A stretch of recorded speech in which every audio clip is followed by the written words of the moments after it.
Je sais les tours rusées et les subtiles trames dont, pour nous en planter, savent user les femmes. Et comme on est dupé par leur dextérité, contre cet accident, j'ai pris mes sûretés. Et celle que j'épouse a toute l'innocence qui peut sauver mon front de maligne influence. Un air doux et posé parmi d'autres enfants m'inspira de l'amour pour elle. Dès 4 ans. Sa mère, se trouvant de pauvreté pressée, de la lui demander, il me vint la pensée, la bonne paysanne, apprenant mon désir, à sauter cette charge, eut beaucoup de plaisir. Dans un petit couvent, loin de toute pratique, je la fis élever selon ma politique, c'est-à-dire ordonnant les soins qu'on emploierait pour la rendre idiote, autant qu'il se pourrait.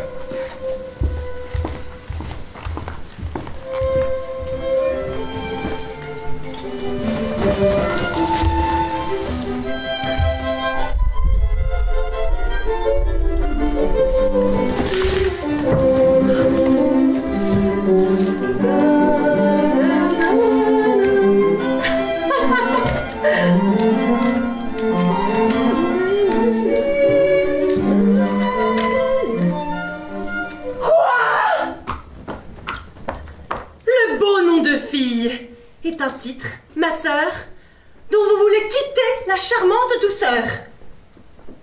Et de vous marier, vous osez faire fête. Ce vulgaire dessein vous peut monter en tête. Oui, ma sœur. Ce oui, se peut-il supporter? Et sans un mal de cœur serait-on l'écouter? Qu'a donc le mariage en soi qui vous oblige, ma sœur? Ah mon Dieu, fille! Comment? Ah fille, vous dis-je. Ne concevez-vous point ce que dès qu'on l'entend, un tel mot à l'esprit offre de dégoûtant? De quelle étrange image on est par lui blessé, sur quelle sale vue il traîne la pensée. N'en frissonnez-vous point? Et pouvez-vous, ma sœur, aux suites de ce mot, résoudre votre cœur? Les suites de ce mot, quand je les envisage, me font voir un mari, des enfants, un ménage. Et je ne vois rien là, si j'en puis raisonner, qui blesse la pensée ou fasse frissonner. De tels attachements au ciel sont pour vous plaire. Et qu'est-ce qu'à mon âge, on a de mieux à faire que d'attacher à soi par le titre d'époux un homme qui vous aime et soit aimé de vous? Ce nœud bien assorti n'a-t-il pas des appas? Mon Dieu, que votre esprit est d'un étage bas! Que vous jouez au monde un petit personnage et vous claquemurez aux choses du ménage, et de n'entrevoir point de plaisir plus touchant qu'un idole d'époux et des marmots d'enfants. Laissez aux gens grossiers, aux personnes vulgaires, les bas amusements de ces sortes d'affaires. À de plus hauts objets, élevez vos désirs. Songez à prendre un goût des plus nobles plaisirs, et traitant de mépris l'essence et la matière, à l'esprit, comme nous, donnez-vous tout entière. Vous avez notre mère en exemple à vos yeux, que du nom de savante on honore en tout lieu. Tâchez, ainsi que moi, de vous montrer sa fille. Aspirez aux clartés qui sont dans la famille, loin d'être aux lois d'un homme en esclave asservi. Mariez-vous, ma sœur, à la philosophie. Ce sont là les beaux feux, les doux attachements qui doivent de la vie occuper les moments. Et les soins où je vois tant de femmes sensibles me paraissent aux yeux des pauvretés horribles. Le ciel dont nous voyons que l'ordre est tout-puissant pour différents emplois, nous fabrique en naissant. Et tout esprit n'est pas composé d'une étoffe qui se trouve taillée à faire un philosophe. Si le vôtre est né propre aux élévations, où montent des savants les spéculations, le mien est fait, ma sœur, pour aller terre à terre, et dans les petits soins son faible se resserre. Ne troublons point du ciel les justes règlements, et de nos deux emplois, suivons les mouvements. Habités par l'essor d'un grand et beau génie, les hautes régions de la philosophie, tandis que mon esprit se tenant ici-bas goûtera de l'hymen les terrestres appâts. Ainsi, dans nos dessins, l'une à l'autre contraire, nous saurons toutes deux imiter notre mère. Vous, du côté de l'âme et des nobles désirs, moi du côté des sens et des grossiers plaisirs. Vous, aux productions d'esprit et de lumière, moi dans celles, ma sœur, qui sont de la matière. Quand sur une personne on prétend se régler, c'est par les beaux côtés qu'il lui faut ressembler. Ce n'est pas du tout la prendre pour modèle, ma sœur, que de tousser et de cracher comme elle. Mais vous ne seriez pas ce dont vous vous vantez si ma mère n'eût eu que de ses beaux côtés. Eh bien, vous prends, ma sœur, que son noble génie n'est pas vaqué toujours à la philosophie. De grâce, souffrez-moi par un peu de bonté des bassesses à qui vous devez la clarté, et ne supprimez point, voulant qu'on vous seconde, quelque petit savant qui veut venir au monde. Je vois que votre esprit ne peut être guéri du fol entêtement de vous faire un mari. Mais sachons, s'il vous plaît, qui vous songez à prendre? Votre visée, au moins, n'est pas mise à clitandre. Et par quelle raison n'y serait-elle pas? Manque-t-il de mérite? Est-ce un choix qui soit bas? Non! Mais c'est un dessein qui serait malhonnête que de vouloir d'une autre enlever la conquête. Et ce n'est pas un fait dans le monde ignoré que clitandre.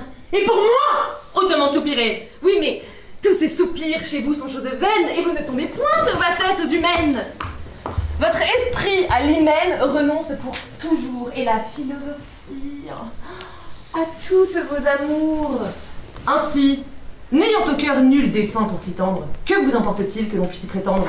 Cet empire que tient la raison sur les sens ne fait pas renoncer aux douceurs des encens. Et l'on peut, pour époux, refuser un mérite que pour adorateur, l'on veut bien à sa suite. Je n'ai pas empêché qu'à vos perfections, il n'ait continué ses adorations. Et je n'ai fait que prendre, au refus de votre âme, ce qu'est venu m'offrir l'hommage de sa flamme. Mais à l'offre des vœux d'un amant dépité, trouvez-vous, je vous prie, entière sûreté? Croyez-vous, pour vos yeux, sa passion bien forte? Et quand son cœur pour moi toute flamme soit morte? Il me le dit, ma sœur, et pour moi, je le crois. Ne soyez pas ma sœur d'une si bonne foi. Et croyez, quand il dit qu'il me quitte et vous aime, qu'il n'y songe pas bien et se trompe lui-même. Je ne sais, mais enfin, si c'est votre plaisir, il nous est bien aisé de nous en éclaircir.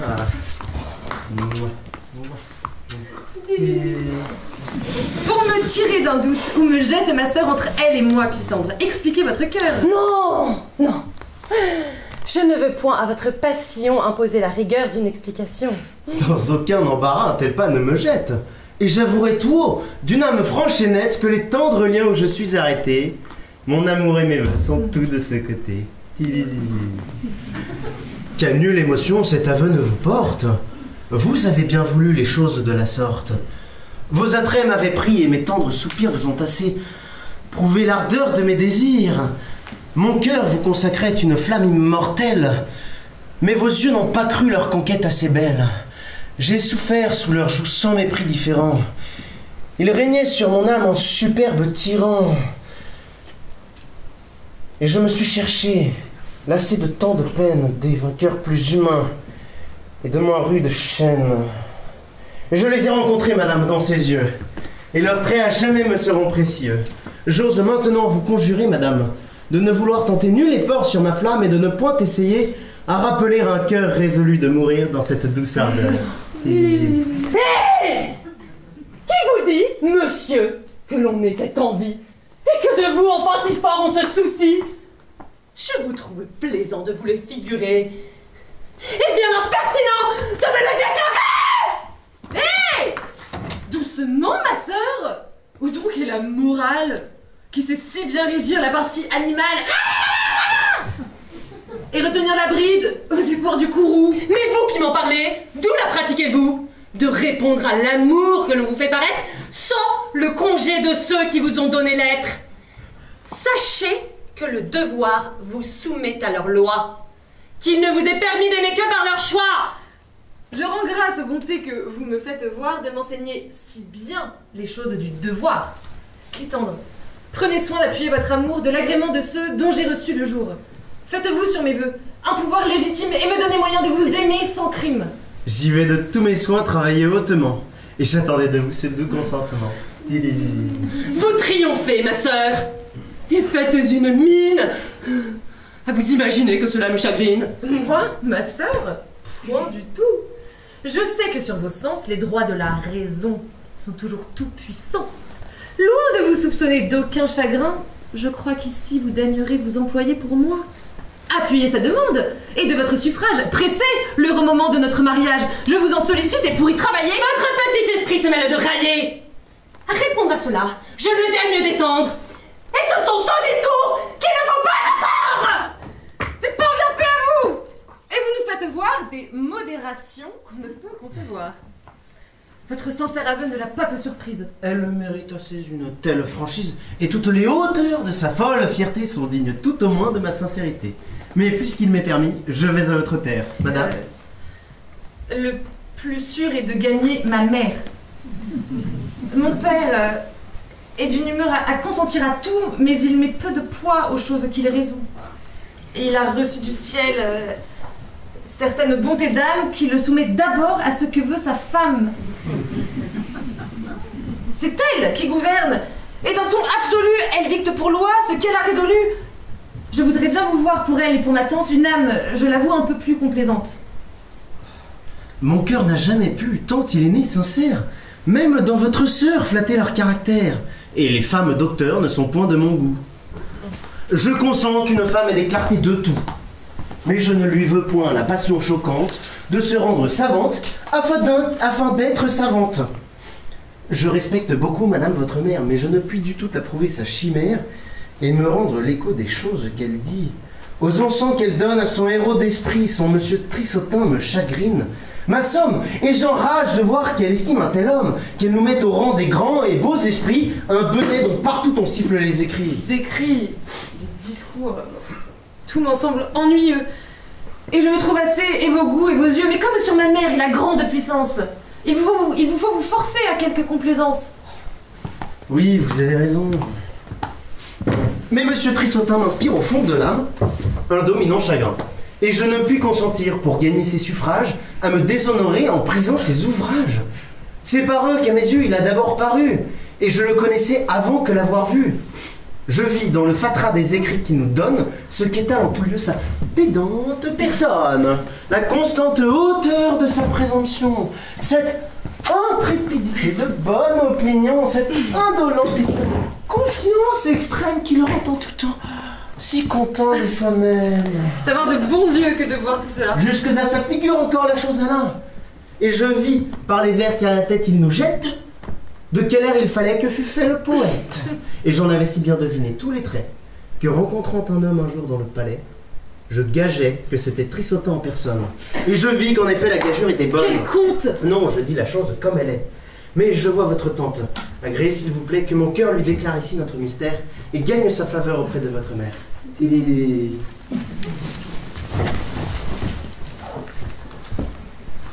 Souffrez pour vous parler, madame, qu'un amant prenne l'occasion de cet heureux moment et se découvre à vous de la sincère flamme.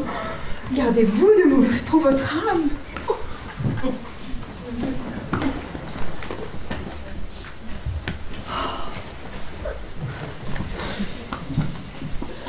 Si je suis maître au rang de mes amants, contentez-vous des yeux pour vos seuls truchements, et ne m'expliquez point par un autre langage des désirs qui pour moi passent pour un outrage. Aimez-moi, soupirez, brûlez pour mes apports, mais qu'il me soit permis de ne le savoir pas. Je puis fermer les yeux sur vos flammes secrètes tant que vous vous tiendrez au milieu des interprètes. Mais si la bouche vient à s'en vouloir mêler, jamais de ma vie, il vous faut exiler.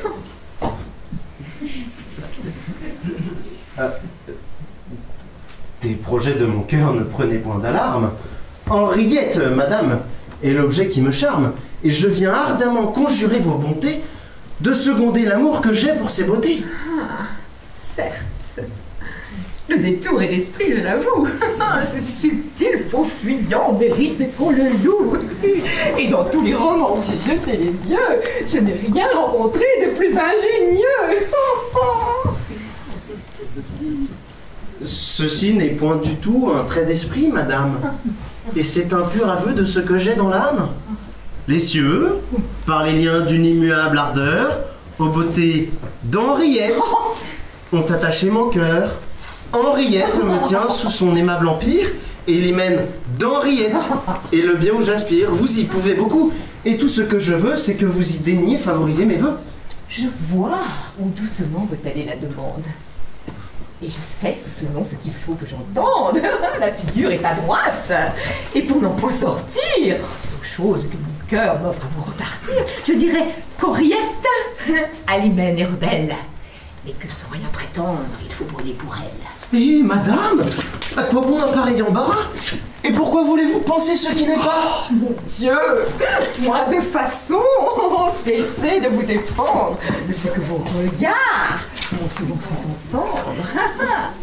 Il suffit que l'on ait, contente du détour, dont c'est adroitement avisé votre amour. Mais... Adieu, pour ce coup, ceci doit vous suffire. Et je vous ai plus dit que je ne voulais dire. Mais votre erreur... Oh, laissez, je rougis maintenant, et ma pudeur s'est fait d'un effort surprenant. Diantre, soit de la folle avec ses visions. As-tu rien vu d'égal à ses préventions?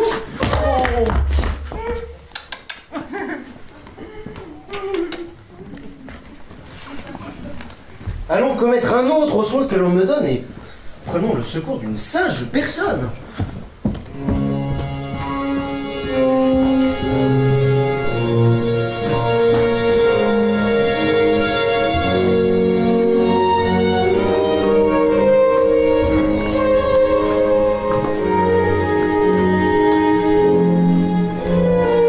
La besogne à la main, c'est un bon témoignage. Eh bien, Agnès, je suis de retour du voyage, en êtes-vous bien aise? Oui, monsieur, Dieu merci. Et moi, de vous revoir, je suis bien aise aussi. Vous êtes toujours, comme on voit, bien porté?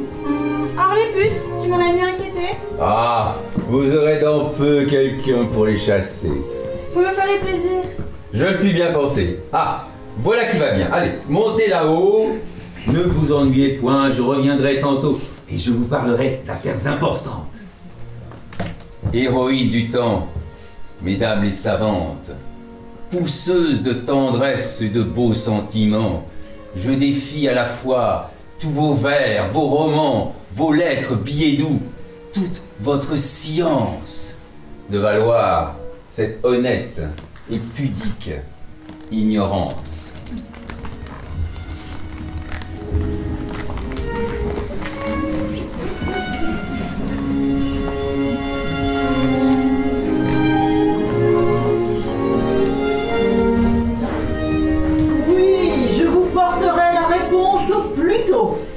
J'appuierai, presserai, ferai tout ce qu'il faut. Qu'un amant pour un mot a de choses à dire et qu'impatiemment il veut ce qu'il désire, jamais... Ah! Dieu vous garde, mon frère. Mais vous aussi, ma sœur. Savez-vous bien ce qui m'amène ici? Non, mais si vous voulez, je suis prête à l'apprendre. Depuis assez longtemps, vous connaissez Clitandre. Sans doute, et je le vois qui fréquente chez nous. En quelle estime est-il, mon frère, auprès de vous? D'homme d'honneur, d'esprit, de cœur et de conduite. Et je vois peu de gens qui soient de son mérite. Certains désirent qu'il a conduit ici mes pas, et je me réjouis que vous en fassiez cas. Je connus feu son père en mon voyage à Rome. Fort bien. C'était, ma sœur, un fort bon gentilhomme. On le dit. Nous n'avions alors que 28 ans. Et nous étions tous deux, ma foi, de vergades. Je le crois. Nous donnions chez les dames romaines. Et tout le monde là parlait de nos fredelles. Nous faisions des jaloux. Voilà qui va des mieux. Mais venons au sujet qui m'amène en ces lieux. Clitandre, auprès de vous, me fait son interprète, et son cœur était pris des grâces d'Henriette. Quoi? De ma fille? Oui, Clitandre en est charmé, et je ne vis jamais amant plus enflammé. Non, non, je vous entends. Vous ignorez l'histoire. Et l'affaire n'est pas ce que vous voulez croire. Comment, ma sœur? Clitandre abuse vos esprits. Et c'est d'un autre objet dont son cœur était pris. Vous raillez, ce n'est pas Henriette qu'il aime? Non, j'en suis assurée. Il me l'a dit lui-même. Ah, et oui. Vous me voyez, ma sœur, chargée par lui d'en faire la demande à son père, aujourd'hui. Fort bien. Et son amour même m'a fait instance de presser les moments d'une telle alliance. Encore mieux. On ne peut tromper plus galamment. Henriette entre nous est un amusement. Un voile ingénieux. Un prétexte, mon frère, à couvrir d'autres feux dont je sais le mystère. Et je veux bien tous deux vous mettre hors d'erreur. Mais, puisque vous savez tant de choses, ma sœur, dites-nous, s'il vous plaît, cet autre objet qu'il aime. Vous le voulez savoir? Oui, quoi? Moi. Vous?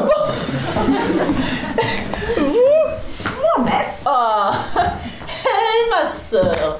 Qu'est-ce donc que ce est? Et quel de surprenant le discours que je fais, car Dorante, Dany, Cléonte et Lycidia peuvent bien faire voir qu'on a quelques apports. Ces gens vous aiment. Oui, de toute leur puissance. Ils vous l'ont dit. Pas un n'a pris cette licence, mais ils m'ont su révérer si fort jusqu'à ce jour qu'ils ne m'ont jamais dit un mot de leur amour. Et pour m'offrir leur cœur et vouer leur service, les muets, truchements, ont tous fait leur office. On ne voit presque point séant venir d'amis. Oh, c'est pour me faire voir un respect plus soumis. De mots piquants partout, Dorante vous outrage. Ce sont emportements d'une jalouse Et rage. Cléonte et Lycida ont pris femme, tous deux. Oh, c'est par un désespoir où j'ai réduit leur feu. Ma foi, ma chère sœur. Vision toute claire. De ces chimères-là, vous devez vous défaire. Chimères? Ce sont des chimères, dit-on? Ah, vraiment, chimère est fort bon. Je me réjouis fort de chimères, mon frère. Et je ne savais pas que j'eusse des chimères. Notre sœur est folle, oui. Cela croit tous les jours. Mais, encore une fois, reprenons le discours. Clitandre vous demande Henriette pour femme. Voyez quelle réponse on doit faire à sa flamme. Faut-il le demander? J'y consens de bon cœur. Et tient son alliance, un singulier honneur. Vous savez que, de bien, il n'a pas l'abondance. C'est un sujet qui n'est pas d'importance. Il est riche en vertu. Cela vaudrait des trésors. Et puis son père et moi n'étions qu'un, en deux corps. Parlons à votre femme et voyons à la rendre Il favorable. suffit, je l'accepte pour genre. Oui, mais pour appuyer votre consentement, mon frère, il n'est pas mal d'avoir son agrément. Mais vous moquez-vous? Il n'est pas nécessaire. Je réponds de ma femme et prends sur moi l'affaire. Soit. Je vais là-dessus sonder votre Henriette et reviendrai savoir... C'est une affaire faite.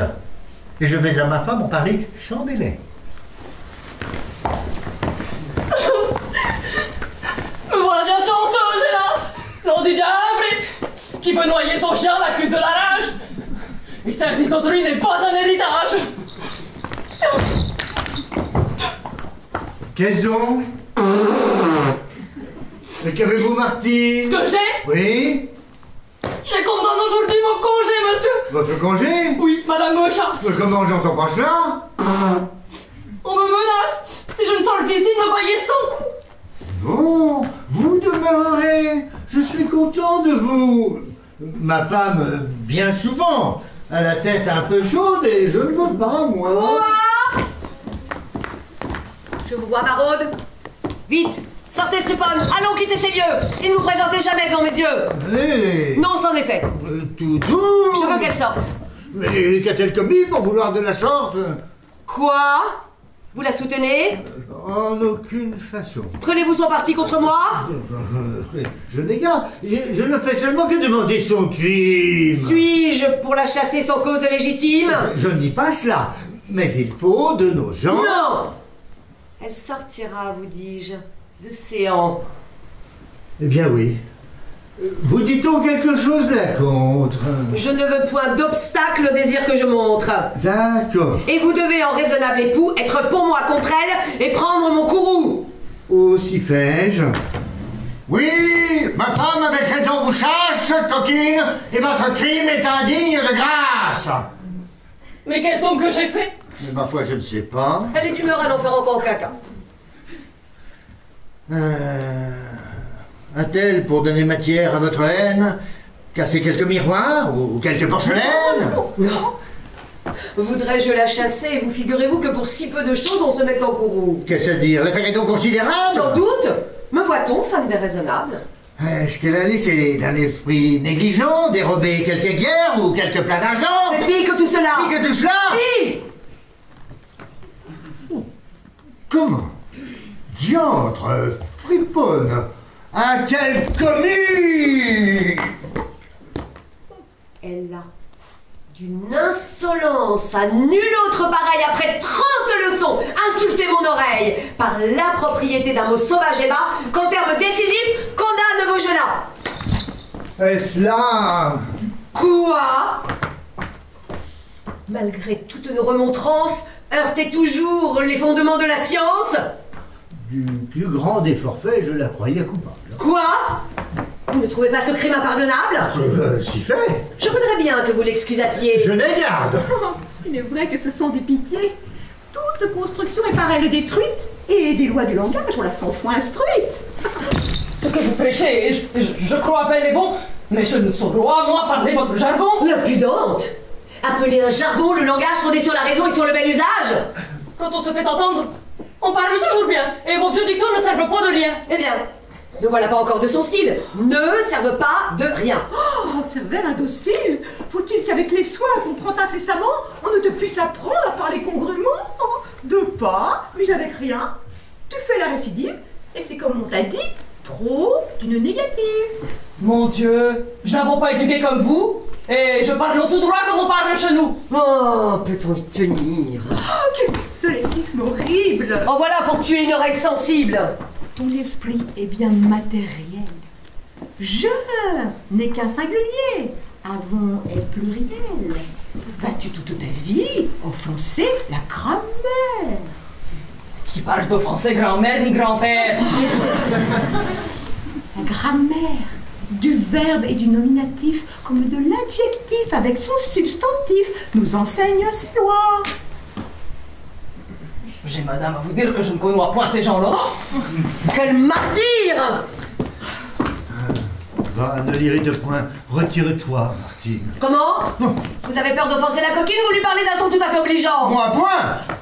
Allons, sortez! Attends, ma pauvre enfant. Vous êtes satisfaite et la voilà partie. Mais je n'approuve point une telle sortie. C'est une fille propre aux choses qu'elle fait. Et vous me la chassez pour un maigre sujet. Vous voulez que toujours je l'ai à mon service pour mettre incessamment mon oreille au supplice? Il est vrai que l'on sut souffrir ses discours. Elle met Vaugelin en pièces tous les jours. Qu'importe qu'elle manque au jour de Vaugelin pourvu qu'à la cuisine, elle ne manque pas. J'aime bien mieux pour moi qu'en épluchant ses herbes, elle accommode mal les noms avec les verbes et redise 100 fois un bas ou méchant mot que de brûler ma viande ou de saler trop mon pot. Je vis les bonnes soupes et non de mon langage et Vaugelin n'apprend point à bien faire un potage. Que ce discours terriblement grossier assomme, et quelle indignité pour ce qui s'appelle homme d'être sans cesse baissé vers les soins matériels au lieu de se hausser vers les spirituels. Le corps, cette guenille, est-il d'une importance, d'un prix à mériter seulement qu'on y pense? Et ne devons-nous pas laisser cela bien loin? Oui, mon corps est moi-même, et j'en vais prendre soin. Godille si l'on veut, ma godille m'est chère. Le corps, avec l'esprit, fait figure, mon frère. Et si nous en croyons tout le monde savant, l'esprit doit sur le corps mettre le pas devant. Et notre plus grand soin, notre première instance, doit être de nous nourrir du suc de la science. Ma foi, si vous songez à donner votre esprit, c'est de viande bien creuse à ce que chacun dit. Et vous n'avez nul soin, nulle sollicitude. Ah! Sollicitude à mon oreille est rude. Voulez-vous que je dise? Il faut qu'enfin j'éclate, que je lève le masque et décharge ma rate. De folles on vous traite. Et commandons! C'est à vous que je parle, ma sœur. Le moindre solécisme en parlant vous irrite, et vous en faites, vous, d'étranges inconduites. Vos livres éternels ne me contentent point, et or, un gros Plutarque à mettre mes rabats, vous devriez brûler tout ce meuble inutile et laisser la science au docteur de la ville. Monter pour faire bien du grenier d'océan cette longue lunette à faire peur aux gens, et sans brimborion dont l'aspect importune. De quoi aller chercher ce qu'on fait dans la lune, et vous mêler un peu de ce qu'on fait chez vous, où nous voyons aller tous en dessus-dessous. Nos pères sur ce point étaient bien, gens bien sensés, qui disaient qu'une femme en sait toujours assez, pourvu que la capacité de son esprit se hausse à connaître un pourpoint d'avec un haut de chose. Les femmes d'à présent sont bien loin de ces mœurs. Elles veulent écrire et devenir auteurs. Nulle science n'est pour elles trop profonde et séant. Plus qu'autant en aucun lieu du monde. Et les secrets les plus hauts s'y laissent concevoir, et on sait tout, chez moi. Or, ce qu'il faut savoir, on sait comme vont Lune, étoile polaire, Vénus, Saturne et Mars, dont j'ai point à faire. Et dans ce vain savoir qu'on va chercher si loin, on le sait comme va mon pot, dont j'ai besoin. Une pauvre servante enfin m'était restée, qui de ce mauvais air n'était point affectée. Et voilà qu'on la chasse avec un grand fracas, à cause qu'elle manque à parler Vaugelas. Je vous le dis, ma sœur, tout ce train-là me blesse, car c'est à vous, comme j'ai dit, que je m'adresse. Je n'aime point séant tous ces gens à latin, et principalement, ce monsieur Trissotin-Monti, on cherche ce qu'il dit, après qu'il a parlé. Et je le crois, pour moi, le timbre, un peu fêlé. Quelle bassesse! Ô ciel et dames et de langage! Qu'il est un d'esprit, qu'il est de corps, un plus lourd assemblage, un esprit composé d'atomes plus bourgeois, et de ce même sang se peut-il que je sois? Oh! Avez-vous à lâcher encore quelques traits? Moi? Non. Ne parlons plus de querelle. C'est fait. Discourons d'autres affaires. À votre fille aînée, on voit quelques dégoûts pour les liens, les nœuds d'Hyménée. C'est une philosophe. Enfin, je n'en dis rien. Elle est bien gouvernée, vous faites fort bien. Mais de toute autre humeur se trouve sa cadette. Et je crois qu'il est bon de pourvoir Henriette de choisir un C'est mari. à quoi j'ai songé, et je veux vous ouvrir de l'intention que j'ai. Ce monsieur Trissotin, dont on nous fait un crime, et qui n'a pas l'honneur d'être dans votre estime, est celui que je prends pour époux qu'il lui faut. Et je sais mieux que vous de juger ce qu'il vaut. La contestation est ici superflue. Et de tout point chez moi, l'affaire est résolue.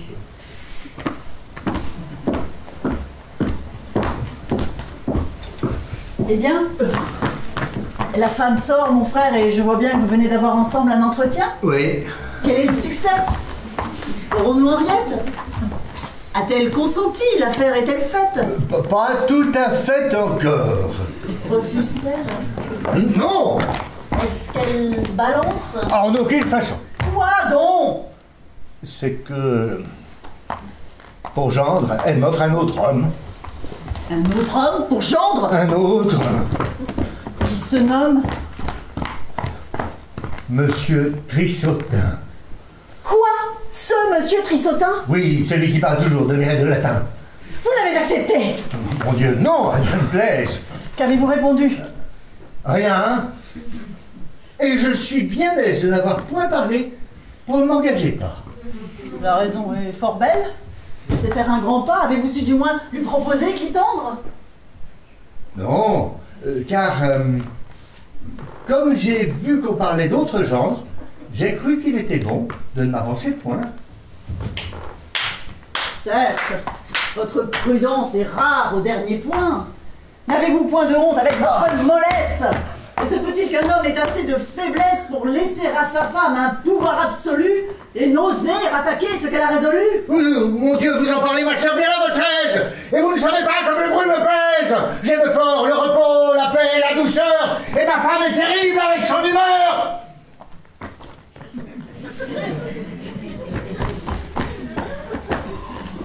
Pour peu que l'on s'oppose à ce que veut sa tête, on en approuve 8 jours d'effroyables tempêtes.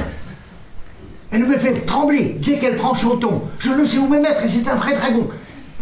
Et cependant, avec toute sa diablerie, il faut que je l'appelle moqueur et mamie. Allez, c'est se moquer. Votre femme, entre nous, est par vos lâchetés souveraine sur vous. Son pouvoir n'est fondé que sur votre faiblesse. C'est de vous qu'elle prend le titre de maîtresse. Vous-même, à ses hauteurs, vous vous abandonnez et vous faites mener en bête par le nez. Quoi? Vous ne pouvez pas, voyant comment on vous nomme, vous résoudre une fois à vouloir être un homme, à faire condescendre une femme à vos voeux, et prendre assez de cœur pour dire un « je le veux ». Hein? Vous laisserez sans honte immoler votre fille aux folles visions qui tiennent la famille, et de tout votre bien revêtir un nigaud pour 6 mots de latin qui leur fait sonner haut, un pédant, qu'à tout coup votre femme apostrophe du nom de bel esprit et de grand philosophe? Oui.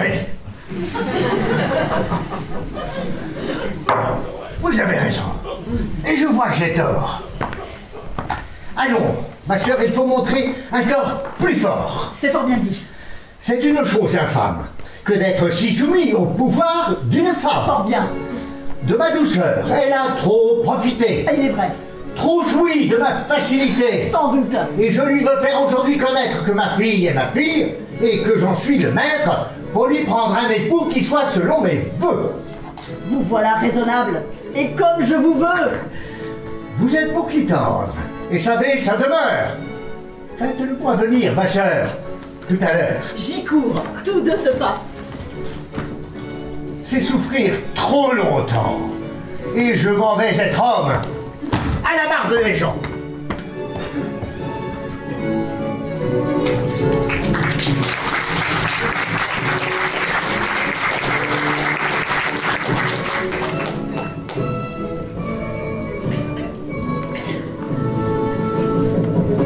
Venez Agnès, entrez. La promenade est belle, hein? Fort belle. Le beau jour. Fort beau. Quelle nouvelle?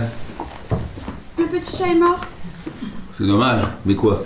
Nous sommes tous mortels et chacun est pour soi.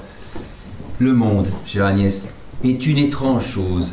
Voyez la médisance, et comme chacun cause, quelques voisins m'ont dit qu'un jeune homme inconnu était en mon absence à la maison venue, que vous aviez souffert sa vue et ses harangues. Mais je n'ai point pris foi à ces méchantes langues et j'ai voulu gager que c'était faussement... Mon Dieu, ne gagez pas. Vous perdriez vraiment. Quoi? C'est la vérité qu'un homme...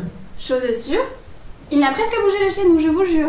Cet aveu qu'elle fait avec sincérité me marque pour le moins son ingénuité. Mais il me semble, Agnès, si ma mémoire est bonne, que j'avais défendu que vous vissiez personne. Oui, mais vous ignorez pourquoi. Vous en auriez fait sans doute autant que moi. Bah peut-être, mais enfin, contez-moi cette histoire. Elle est fort étonnante et difficile à croire. J'étais sur le balcon, à travailler au frais, lorsque je vis passer sous les arbres de près un jeune homme bien fait, qui rencontrant ma vue, d'une humble révérence aussitôt me salue. Moi, pour ne point manquer à la civilité, je fis la révérence aussi de mon côté.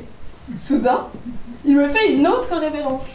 Moi, je refais de même une autre en diligence. Et lui d'une troisième aussitôt repartant. D'une troisième aussi, je repars à l'instant. Il passe. Vient. Repasse. Et toujours de plus belle, me fait à chaque fois révérence et nouvelle. Et moi qui tous et tout fixement regardais, nouvelle révérence aussi je lui rendais. Tant que si sur ce point la nuit ne fut venue, toujours comme cela je me serais tenue. Tout cela n'est parti que d'une âme innocente, et j'en dois accuser mon absence imprudente. Qu'avez-vous? Vous grondez, ça me semble un petit. Est-ce que c'est mal fait ce que je vous ai dit? Non, mais de cette vue, apprenez-moi les suites, et comme le jeune homme a passé ses visites. Il jurait qu'il m'aimait d'une amour sans seconde. Il me disait les mots les plus gentils du monde. Des choses que jamais rien ne peut égaler.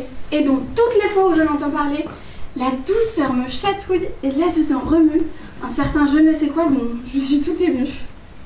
Bah, outre tous ces discours, toutes ces gentillesses, ne vous faisait-il pas aussi quelques caresses?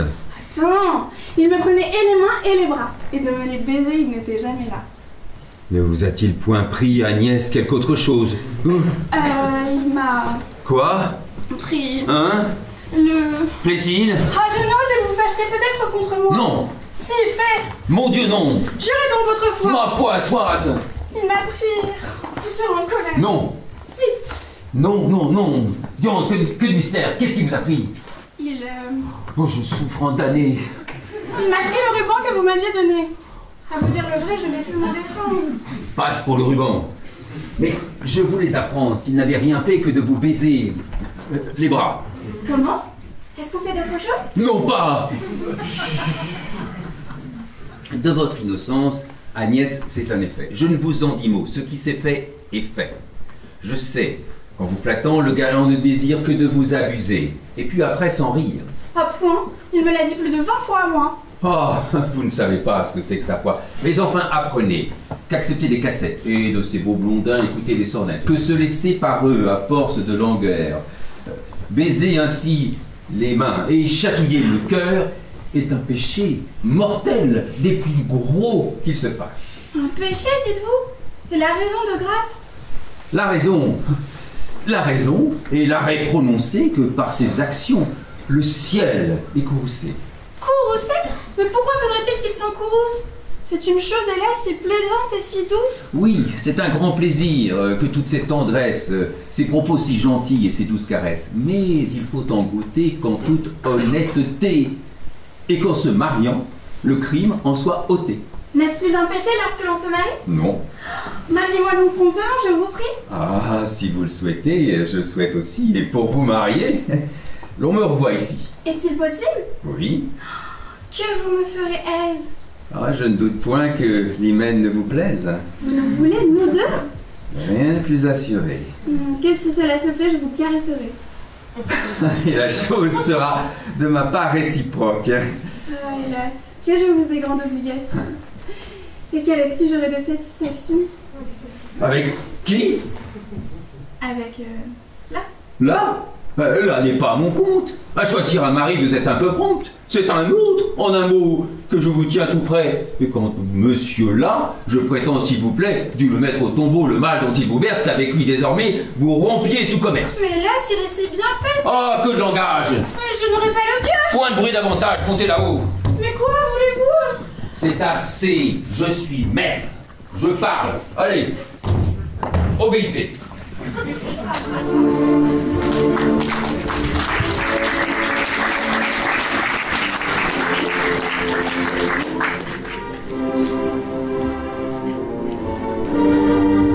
Ah, mettons-nous ici à l'aise pour écouter ces bêtes mot à mot, il est besoin qu'on fait. Ah, ils sont morts chez nous. C'est son charme pour moi que ce qui parle de vous. Ça met une douceur à nul autre pareil. Pas friand qu'on donne à mon oreille. Ne faites point languir de si pressants désirs. Dépêchez. Faites tout et hâtez-nous plaisir. À notre impatience, offrez votre épigramme. Hélas, C'est un enfant tout nouveau-né, madame. Son sort assurément a lieu de vous toucher. Et c'est dans votre cour que j'en viens d'accoucher. Pour me le rendre cher, il suffit de son père. Votre approbation peut lui servir de mère. Oh, qu'il a d'esprit! Oh là, pourquoi fuyez-vous? C'est de peur de troubler un entretien si doux. Approchez. Et venez de toutes vos oreilles prendre part au plaisir d'entendre des merveilles. Je sais peu les beautés de ce qu'on écrit, et ce n'est point mon fait que les choses d'esprit. Il n'importe. Aussi, ai-je à vous dire ensuite un secret dont il faut que vous soyez instruite. Les sciences n'ont rien qui vous puisse enflammer, et vous ne vous piquez que de savoir charmer. Aussi peu l'un que l'autre, et je n'ai nulle envie. Songeons à l'enfant nouveau-né, je vous prie. Allons, petit garçon! Vite!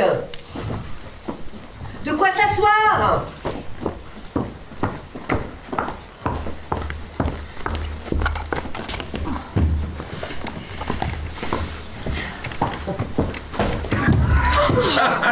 Voyez l'impertinent! Mais est-ce que l'on doit choir après avoir appris l'équilibre des choses? Ta chute, ignorant, ne vois-tu pas les causes? Et qu'elle vient d'avoir du point fixe écarté, ce que nous appelons centre de gravité. Je m'en suis aperçu, madame, étant par terre. Bien lui lourdeau! Bien lui prendre n'être pas de verre. De l'esprit partout. Cela ne t'arrive pas. Servez-nous promptement votre aimable repas. Pour cette grande fin qu'à mes yeux on expose, le placel de 8 vers me semble peu de choses. Et je pense qu'ici, je ne ferais de mal de joindre à l'épigramme ou bien au madrigal le ragoût. Un sonnet qui, chez une princesse, a passé pour avoir quelques délicatesses. Oh, je n'en doute point. Donnons vite audience. La sondaise, mon cœur tressaillait auparavant. Sonnet. J'aime la poésie avec entêtement. Et surtout quand les vers sont tournés galamment. Si nous parlons toujours, il ne pourra rien Oh, dire. silence, ma nièce. Laissez-le donc lire. Sonnet à la princesse Uranie sur sa fièvre. Votre prudence est endormie. De traiter magnifiquement. Et de loger superbement. Votre plus cruel ennemi. Le joli début. Qu'il a le tour galant. Lui seul des vers aisés possède le talent. À prudence endormie. Il faut rendre les armes. Loger son ennemi est pour moi plein de charme. J'aime superbement et magnifiquement. Ces deux adverbes joints font admirablement. Oh, mais prêtons l'oreille au reste. Votre prudence est endormie. De traiter magnifiquement. Et de loger superbement votre plus cruel ennemi. Prudence endormie. Loger son ennemi. Magnifiquement et superbement. Faites-la sortir, quoi qu'on dit, de votre riche appartement. Où cet ingrate insolemment attaque votre belle vie. Oh, tout bon, laissez-moi de grâce respirer. Donnez-nous, s'il vous plaît, le loisir d'admirer. Ce sang assez vert jusque au fond de l'âme, couler je ne sais quoi qui fait que l'on se pâme. Faites-la sortir, quoi qu'on dise, de votre riche appartement. Que riche appartement, il a joliment dit, et que la métaphore est mise avec esprit. Faites-la sortir, quoi qu'on dit. Ce quoi qu'on dit est d'un goût admirable. C'est à mon sentiment un endroit impayable. De quoi qu'on dit aussi, mon cœur est amoureux. Je suis de votre avis, quoi qu'on dit est heureux. Je voudrais l'avoir fait. Oh, il vaut toute une pièce. Mais en comprend-on bien comme moi la finesse? Faites-la sortir, quoi qu'on dise. Que de la fièvre ici, on prenne les intérêts. N'ayez aucun égard. Moquez-vous des caquets. Faites-la sortir, quoi qu'on dit, quoi qu'on dit, quoi qu'on dit. Ah, ce quoi qu'on dit en dit beaucoup plus qu'il ne semble. Je ne sais pas pour moi si chacun me ressemble, mais j'entends là-dessous 1 million de mots. Il est vrai qui dit plus de choses qu'il n'est gros. Mais quand vous avez fait ce charmant point qu'on dit, avez-vous compris, vous, toute son énergie? Songez-vous bien vous-même à tout ce qu'il nous dit, et pensez-vous alors y mettre tant d'esprit? J'éplore aussi l'ingrate dans ma tête. Cette ingrate de fièvre, injuste, malhonnête, qui traite mal les gens qui la logent chez eux. Enfin, les quatrains sont admirables tous les deux. Venons-en promptement au tertier, je vous prie. S'il vous plaît, encore une fois, quoi qu'on dise. Faites-la sortir. Quoi qu'on dise. Quoi qu'on dise. De votre riche appartement. Riche appartement. Où cette ingrate insolemment. Cette ingrate de fièvre. Attaque votre belle fille. Votre belle fille. Quoi? Sans respecter votre rang, elle se prend à votre sang. Et nuit et jour vous faites outrage. Si vous la conduisez au bain, sans la marchander davantage, noyez-la de vos propres mains. On n'en peut plus. On se meurt de plaisir. Tommy, le frisson doux, vous vous sentez saisi. Vous la conduisez au bord. Sans la marchander davantage. Noyez-la de vos propres mains, noyez-la, là, dans les bains. Chaque pas dans vos verres rencontre un trait charmant. Partout on s'y promène, gravissement. On n'y saurait marcher que sur de belles choses. Ce sont petits chemins tout parsemés de roses. Le sommet donc vous semble... Admirable, nouveau, et jamais personne n'a rien fait de si beau. Quoi? Sans émotion, après cette lecture, vous faites de ma nièce une étrange figure. Chacun fait ici-bas la figure qu'il peut, ma tante. Et bel esprit, il ne l'est pas qui veut. Peut-être que mes vers importunent, madame. Je n'écoute pas. Ah! Voyons l'épigramme. Sur un carrosse de couleur amarante, donné à une dame de ses amis. Ah, ces titres ont toujours quelque chose de rare. À 100 beaux traits d'esprit, leur nouveauté prépare. L'amour. Si charmant m'a vendu son lien, qu'il m'en coûte déjà la moitié de mon bien. Et quand tu vois ce beau carrosse, où tant d'or se relève en bosse, qu'il étonne tout le pays, et fait pompeusement triompher Malaïs. Ah, Malaïs! Voilà de l'érudition! Oh, l'enveloppe est jolie, il vaut 1 million! Et quand tu vois ce beau carrosse, où tant d'or se relève en bosse, qu'il étonne tout le pays, et fait pompeusement triompher Malaïs, ne dis plus qu'il est amarante, dis plutôt qu'il est demarante. Ah! Celui-là ne s'attend point du tout. On n'a que lui qui puisse écrire de ce goût. Ne dis plus qu'il est amarante, dis plutôt qu'il est demarante. Voilà qui se décline. Marante, amarante, demarante. Je ne sais si sur vous j'ai l'esprit prévenu, mais sur votre sujet, dès que je vous ai connu, j'ai admiré partout vos vers et votre prose. Si vous vouliez de vous nous montrer quelque chose, à notre tour nous pourrions admirer. Je n'ai rien fait en vers, mais j'ai lieu d'espérer que je pourrai bientôt vous montrer, en ami, 8 chapitres du plan de notre académie. Platon s'est au projet simplement arrêté quand de sa République il a fait le traité, et je veux nous venger, toutes, tant que nous sommes, de cette indigne classe où nous rangent les hommes. C'est faire à notre sexe une trop grande offense de n'étendre l'effort de notre intelligence qu'à juger d'une jupe ou de l'air d'un manteau ou des beautés d'un point ou d'un brocart nouveau. Il faut se relever de ce honteux partage et mettre hautement notre esprit hors de page. Pour les dames, on s'aime au respect en tout lieu, et si je rends hommage aux brillants de leurs yeux, De leur esprit aussi, j'honore les lumières. Le sexe aussi vous rend justice en la matière. Mais nous voulons montrer à de certains esprits dont l'orgueilleux savoir nous traite avec mépris, que de science aussi les femmes sont meublées, qu'on peut faire comme eux de doctes assemblées, conduites en cela par des ordres meilleurs, qu'on y veut réunir ce qu'on sait par ailleurs, mêler le beau langage et les hautes sciences, découvrir la nature en 1000 expériences. Il me tarde de voir notre assemblée ouverte et de nous signaler par quelques découvertes. On en attend beaucoup de vos vives clartés. Pour vous, la nature a peu d'obscurité. Pour moi, sans me flatter, j'en ai déjà fait une. Et j'ai vu clairement des hommes sur la lune. Je n'ai point encore vu d'hommes comme je le crois. Mais j'ai vu des clochers, tout comme je vous vois.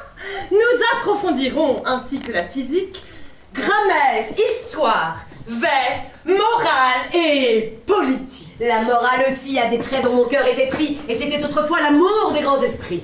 Pour la langue, on verra dans peu nos règlements. Et nous y prétendons faire des remuements. Par une antipathie ou juste ou naturelle, nous avons pris chacune une haine mortelle pour un nombre de mots, soit ou verbes ou non, que mutuellement nous nous abandonnons. Contre eux, nous préparons de mortelles sentences et nous devons ouvrir nos doctes conférences par les proscriptions de tous ces mots divers dont nous voulons purger et la prose et les vers.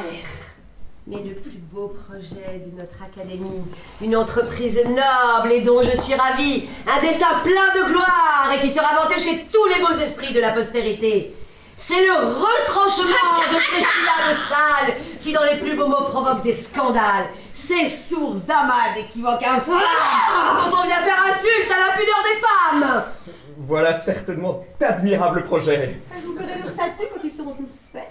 Il ne saurait manquer d'être tous beaux et sages. Nous serons, par nos lois, les juges des ouvrages. Par nos lois, prose et vers, tout nous sera soumis. Nul n'aura de l'esprit, hors nous et nos amis. Monsieur, un homme est là qui veut parler à vous. Il est vêtu de noir et parle d'un ton doux. C'est cet ami savant qui m'a fait tant d'instances de lui donner l'honneur de votre connaissance. Voici l'homme qui meurt du désir de vous voir.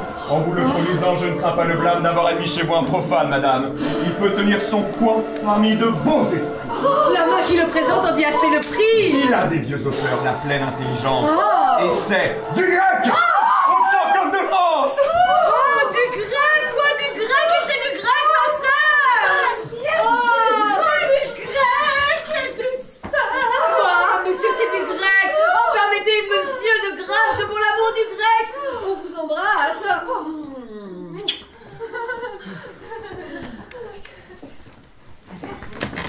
Excusez-moi, monsieur, je n'entends pas le grec. J'ai pour les livres grecs un merveilleux respect. Je crains d'être fâcheux par l'ardeur qui m'engage à vous rendre aujourd'hui, madame, mon hommage. Et j'aurais pu troubler quelques doctes entretiens. Monsieur, avec du grec, on ne peut gâter rien. Au reste, il fait merveille en vers ainsi qu'en prose. Il pourrait, s'il voulait, nous montrer quelque chose. Le défaut des auteurs dans leur production, c'est d'en tyranniser les conversations. D'être au palais, aux cours, aux ruelles, aux tables, de leurs vers fatigants aux lecteurs infatigables. On ne m'a jamais vu ce fol entêtement. Et d'un grec, là-dessus, je suis le sentiment qui, par un dogme exprès, défend à tous ces sages l'indigne empressement de lire leurs ouvrages. Oh. Voici de petits vers pour de jeunes amants, sur quoi je voudrais bien avoir vos sentiments. Vos vers ont des beautés que l'on pointe tous les autres. Les grâces et Vénus règnent dans tous les vôtres. Vous avez le tour libre et le beau choix des mots. On voit partout chez vous l'ithos et le pathos. Nous avons vu de vous des églogues d'un style qui passe en 12 après Théocrite et Virgile. Vos odes ont un air noble, galant et doux, qui laisse de bien loin votre Horace après vous. N'est-il rien de plus amoureux que vos chansonnettes? Peut-on voir rien d'égal au sonnet que vous faites? Rien de plus charmant que vos petits rondeaux. Rien de si plein d'esprit que tous vos madrigaux. Vos ballades aussi, vous êtes admirables. Et dans les bourrimés, je vous trouve adorable. Si la France pouvait connaître votre prix. Si le siècle rendait justice aux beaux esprits. En carrosse dorée, vous iriez par les rues. On verrait les publics vous dresser des statues.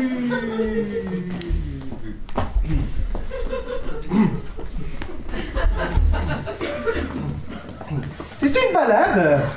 Et je veux que tout net... Avez-vous vu un certain petit sonnet sur la fièvre qui tient la princesse Uranie? Oui. Hier, il me fut lu dans une compagnie. Vous en savez l'auteur? Non, mais je sais fort bien qu'à ne le point flatter, son sonnet ne vaut rien. Beaucoup. Pourtant, je le trouve admirable. Ça n'empêche pas qu'il soit misérable. Et si vous l'avez vu, vous serez de mon goût. Je sais que là-dessus, je n'en suis point du tout. Et que d'un tel sommet, peu de gens sont capables. Me préserve le ciel d'en faire de semblables. Je soutiens qu'on peut en faire de meilleurs. Et ma grande raison, c'est que j'en suis l'auteur. Vous? Moi. Je ne sais donc comment se fit l'affaire. Oh, c'est qu'on fait malheureux de ne pouvoir vous plaire. Il faut qu'en écoutant, j'ai eu l'esprit distrait. Ou bien que le lecteur m'ait gâté le sonnet. Mais laissons ce discours et voyons ma ballade. La ballade est à mon goût une chose fade. Ce n'est plus la mode. Elle sent son vieux temps. La ballade, pourtant, charme beaucoup de gens. Il n'empêche qu'elle ne me déplaise. Elle n'en reste pas pour cela plus mauvaise.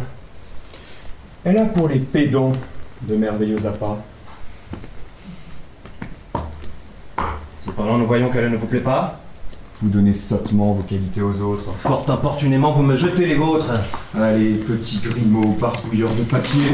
Allez, rimeur de balles, au propre du métier. Allez, fripiers des clients, puis en placette. Allez, cuistre. Hé, messieurs, que prétendez-vous faire? Va, restituer ton de l'arsin que réclament sur toi les Grecs et les Latins. Va t'en faire amende honorable au Parnasse d'avoir fait Athéber et Sopie Horace. Souviens-toi de ton livre et de son peu de bruit. Et toi de ton libraire à l'hôpital réduit. Ma plume t'apprendra quel homme je puis être. Et la mienne sera te faire voir ton maître.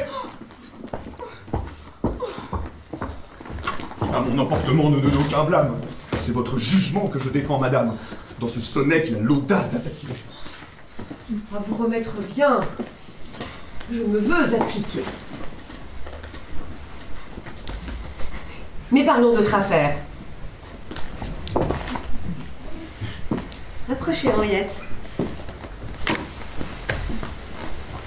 Depuis un moment, mon âme s'inquiète de ce qu'aucun esprit en vous ne se fait voir.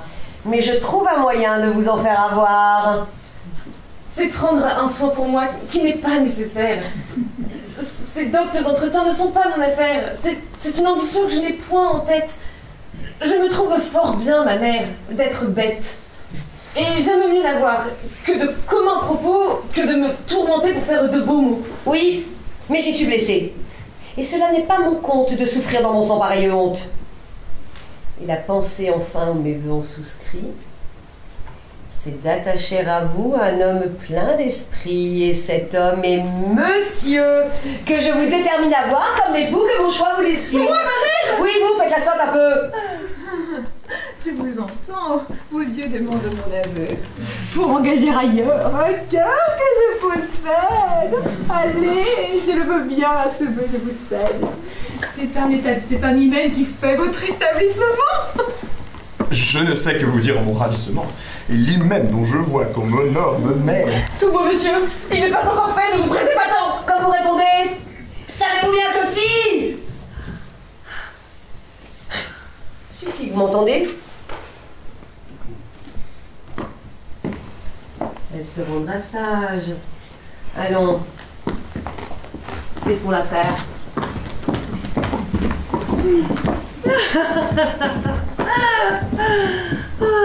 On voit briller pour vous les soins de notre mère. Et son choix ne pouvait d'un plus illustre époux. Si le choix est si beau, que ne le prenez-vous? C'est à vous, non à moi, que sa main est donnée. Je vous le cède alors, comme à ma sœur aînée. Si l'hymen, comme à vous, me paraissait charmant, j'accepterai votre offre avec ravissement. Et si j'avais comme vous, les pédants dans la tête, je pourrais le trouver un parti fort honnête. Cependant, bien qu'ici nos goûts soient différents, il nous faut obéir, ma sœur, à nos parents. Une mère a sur nous une entière puissance. Et vous croyez en vain par votre résistance. Ah non! Ma fille, il faut approuver mon dessin. Ôtez ce gant, touchez monsieur dans la main et le considérez désormais dans votre âme en homme dont je veux que vous soyez la femme. De ce côté, ma sœur, vos penchants sont fort grands. Il nous faut obéir, ma sœur, à nos parents. Un père a sur nous une entière puissance. Une mère a sa part à notre obéissance. C'est-à-dire? Je dis que j'appréhende fort qu'ici ma mère et vous ne soyez pas d'accord. Et c'est un autre époux qui est... Taisez-vous, Péronnet! Allez philosopher tout le champ avec elle, et de mes actions ne vous mêlez en rien. Dites-lui ma pensée et l'avertissez bien qu'elle ne vienne point m'échauffer les oreilles. Allons vite! Fort bien! Vous faites des merveilles. Quel transport, quelle joie! Ah, que mon sort est doux! Allons, prenez sa main et passez devant nous. Menez-la dans sa chambre. Ah, les douces caresses. Tenez, mon cœur s'émeut à toutes ces tendresses. Cela ragaillardit tout à fait mes vieux jours. Et je me ressouviens de mes jeunes amours.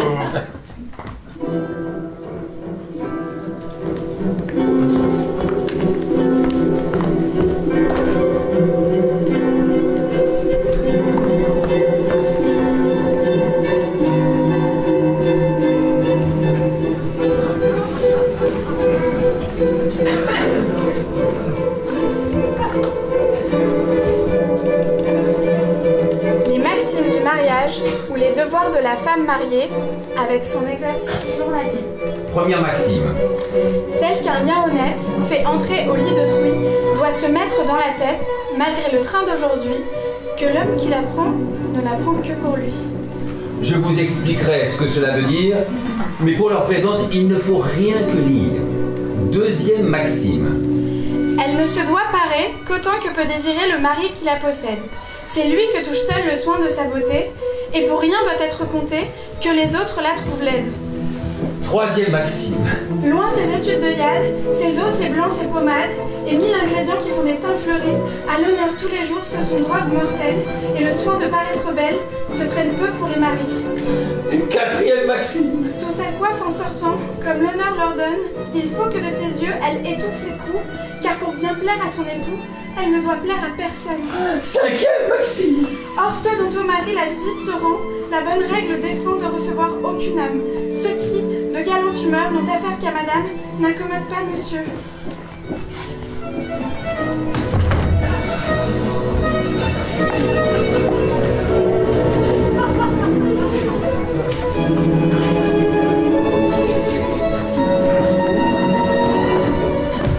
Oui, rien n'a retenu son esprit en balance.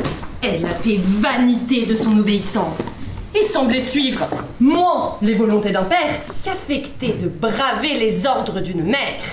Je lui montrerai bien aux lois de qui des deux les droits de la raison soumettent tous ses vœux. Et qui doit gouverner? Ou son père, ou sa mère, l'esprit ou le corps, la forme ou la matière. Vous en devez bien au moins un compliment. Et ce petit monsieur en use étrangement de vouloir, malgré vous, devenir votre gendre. Il n'en est pas encore où son cœur peut prétendre. Je le trouvais bien fait et j'aimais vos amours, mais dans ses procédés, il m'a déplu toujours. Il sait que, Dieu merci, je me mêle d'écrire, et jamais il ne m'a prié de lui rien lire. Je ne souffrirais point, si j'étais que de vous, que jamais d'Henriette il pût être l'époux. On me ferait grand tort d'avoir quelque pensée que là-dessus je parle en fille intéressée, et que le lâche tour que l'on voit qu'il me fait jette au fond de mon cœur quelques dépits secrets. Il est de votre honneur d'être à ses vœux contraires, et c'est un homme, enfin, qui ne doit point vous plaire. Jamais je n'ai connu, discourant entre nous, qu'il eût au fond du cœur de l'estime pour vous. Petit sot! Quelque bruit que votre gloire me fasse. Toujours à vous louer, il a paru de glace. Le brutal! Et 20 fois, comme ouvrage nouveau, j'ai lu des vers de vous, qu'il n'a pas trouvé beau. L'impertinent! Souvent nous en étions aux prises, et vous ne sauriez point de combien de... Doucement, de grâce, un peu de charité, madame. Ou tout du moins, un peu d'honnêteté. Quel mal vous ai-je fait et quelle est mon offense pour armer contre moi toute votre éloquence? Parlez, dites. Je veux bien que d'où vient ce courroux effroyable. Je veux bien que madame en soit juge équitable. Si j'avais le courroux dont on veut m'accuser, je trouverais assez de quoi l'utiliser. Au changement de vœux, nulle horreur ne s'égale. Et tout cœur infidèle est un monstre moral. Appelez-vous, madame, une infidélité ce que m'a de votre âme ordonné la fierté? Vos charmes ont d'abord possédé tout mon cœur. Il a brûlé 2 ans d'une constante ardeur. Tous mes feux, tous mes soins ne peuvent rien sur vous. Je vous trouve contraire à mes vœux les plus doux. Ce que vous refusez, je l'offre au choix d'une autre. Voyez, est-ce, madame, ou ma faute, ou la vôtre? Appelez-vous monsieur être à vos vœux contraires que de leur arracher ce qu'ils ont de vulgaire et vouloir les réduire à cette pureté où du parfait amour consiste la beauté. Vous ne sauriez, pour moi, tenir votre pensée du commerce des sens net et débarrassé. Et vous ne goûtez point, dans ses plus doux appas, cette union des cœurs où les corps n'entrent pas. Vous ne pouvez aimer que d'une amour grossière, qu'avec tout l'attirail des nœuds de la matière. Et pour nourrir des feux que chez vous l'on produit, il faut un mariage et tout ce qui s'ensuit. Quel étrange amour!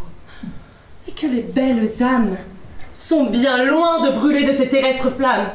Les sens n'ont point de part à toutes leurs ardeurs. Et ce beau feu ne veut marier que les cœurs.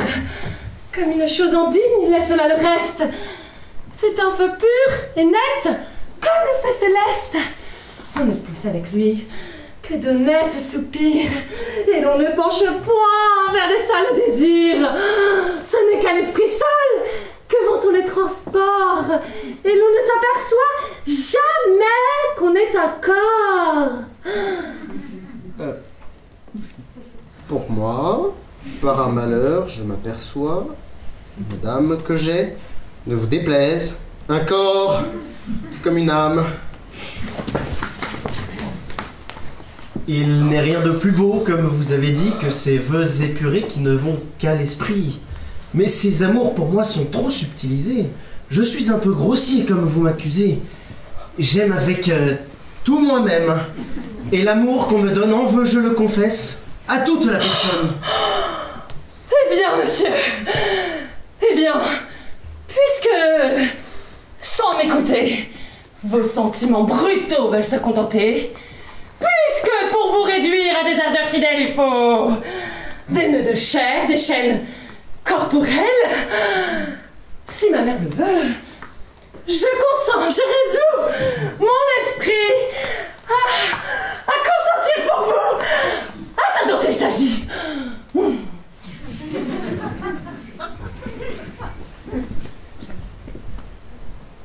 Il n'est plus temps, madame. Une autre a pris la place et par un tel retour, j'aurais mauvaise grâce de maltraiter l'asile et blesser les bontés qui sont de toutes vos fiertés.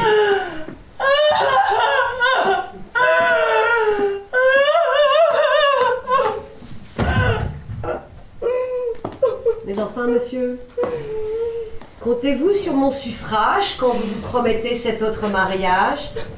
Et dans vos visions, savez-vous, s'il vous plaît, que je cours Henriette à notre époux, tout près? Eh, madame, voyez votre choix, je vous prie. Exposez-moi de grâce à moins d'ignominie et ne me rangez pas à l'indigne destin de me voir le rival de monsieur Trissotin. Or, c'est on le voit en tout lieu ce qu'il vaut. Et ce qui m'a 20 fois fait tomber de mon haut, c'est de vous voir au ciel et lever des sornettes que vous désavoueriez si vous les aviez faites. Si vous le jugez tout autrement que nous, c'est que nous le voyons par d'autres yeux que vous. Je viens vous annoncer une grande nouvelle. Nous l'avons en dormant, madame, échappé d'elle. Un monde près de nous est passé tout du long, échu tout au travers de notre tourbillon. Et s'il eût en chemin rencontré notre terre, elle eût été brisée en morceaux comme verre. Remettons ce discours pour une autre saison, monsieur n'y entendrait ni rime ni raison. Il fait profession de chérir l'ignorance et de haïr surtout l'esprit et la science. Cette vérité veut quelque adoucissement?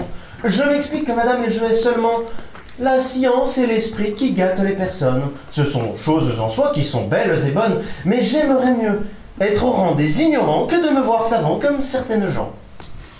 Moi, je ne tiens pas quelque effet qu'on suppose que la science soit pour gâter quelque chose. Et c'est mon sentiment qu'en fait, comme en propos, la science est sujette à faire de grands sauts. Le paradoxe est fort. Sans être fort habile. La preuve m'en serait, je pense, assez facile. Si les raisons manquaient, je suis sûr qu'en tout cas, les exemples fameux ne me manqueraient pas. Pour moi, je ne vois pas ces exemples fameux. Moi, je les vois si bien, hein, qu'ils me crèvent les yeux. J'ai cru jusqu'ici que c'était l'ignorance qui faisait les grands sauts, et non pas la science. Vous avez cru fort mal, et je vous suis garant qu'un sot savant est sot plus qu'un sot ignorant. Le sentiment commun est contre vos maximes, puisque ignorant et sot sont termes synonymes. Si vous le voulez prendre aux usages des mots, l'alliance est plus grande entre pédant et sot. Il faut que l'ignorance ait pour vous de grands charmes, puisque pour elle ainsi vous prenez tant les armes. Si l'ignorance a pour moi des charmes bien grands, c'est depuis qu'à mes yeux s'offrent certains savants. Ces certains savants-là peuvent, à les connaître, valoir certaines gens que nous voyons paraître. Oui, si l'on s'en rapporte à ces certains savants. Mais on n'en convient pas chez ces certaines gens. Il me semble, monsieur... Eh, madame, de grâce, monsieur est assez fort, sans qu'à son aide on passe. Je n'ai déjà que trop d'un si rude assaillant, et si je me défends, ce n'est qu'en cœur. Mais l'offensante aigreur de chaque répartie... Autre second, je quitte la partie. Votre chaleur est grande.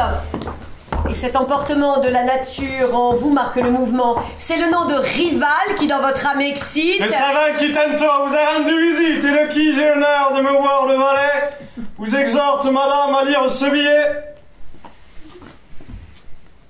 Quelque important que soit ce qu'on veut que je lise, apprenez, mon ami, que c'est une sottise de se venir jeter au travers d'un discours, et qu'aux gens d'un logis, il faut avoir recours afin de s'introduire en valet qui sait vivre. Je noterai cela, madame, dans mon livre.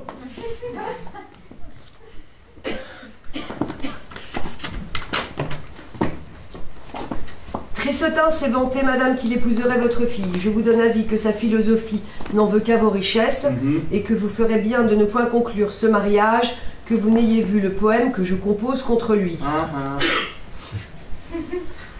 En attendant cette peinture où je prétends vous le dépeindre de toutes les couleurs, je vous envoie Horace, Virgile, Terence et Catulle, où vous verrez en marche tous les endroits qu'il a pillés.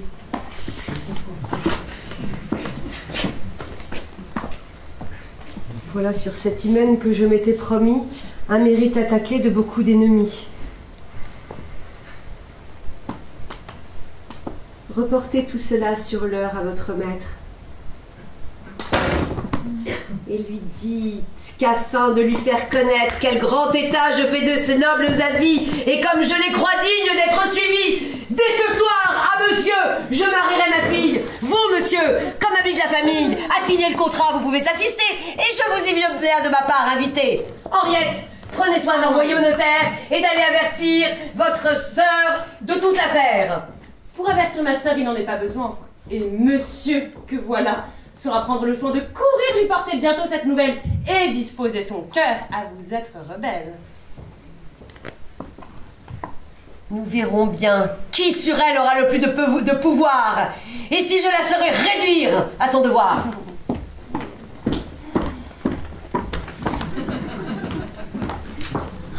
J'ai grand regret, monsieur, de voir qu'à vos visées, les choses ne soient pas tout à fait disposées. Je m'en vais travailler, madame, avec ardeur, à ne vous point laisser ce grand regret au cœur. J'ai peur que votre effort n'est pas trop bon ici. Peut-être verrez-vous votre crainte déçue. Je le souhaite ainsi. J'en suis persuadé, et que de votre appui je serai secondé. Oui, je vais vous servir de toute ma puissance. Et ce service est sûr de ma reconnaissance.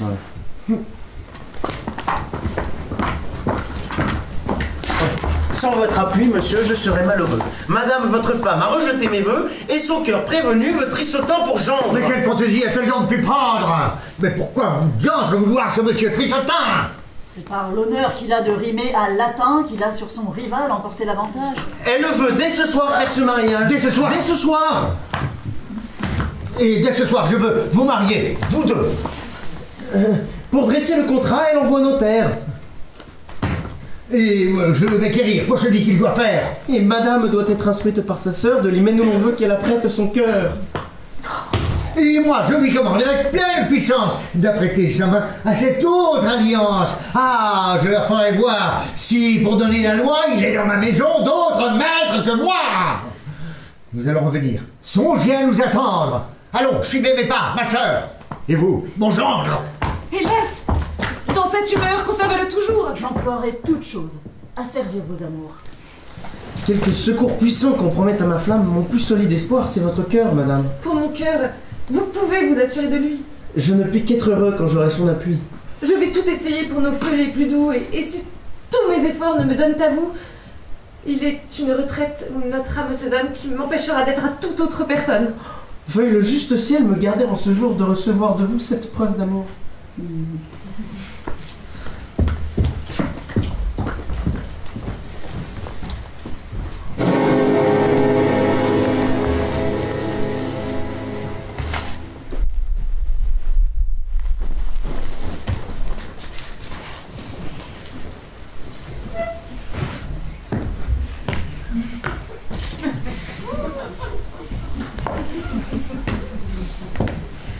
C'est sur le mariage, où ma mère s'apprête, que j'ai voulu, monsieur, vous parler tête à tête. Je sais qu'avec mes vœux, vous me jugez capable de vous porter en dot un bien considérable.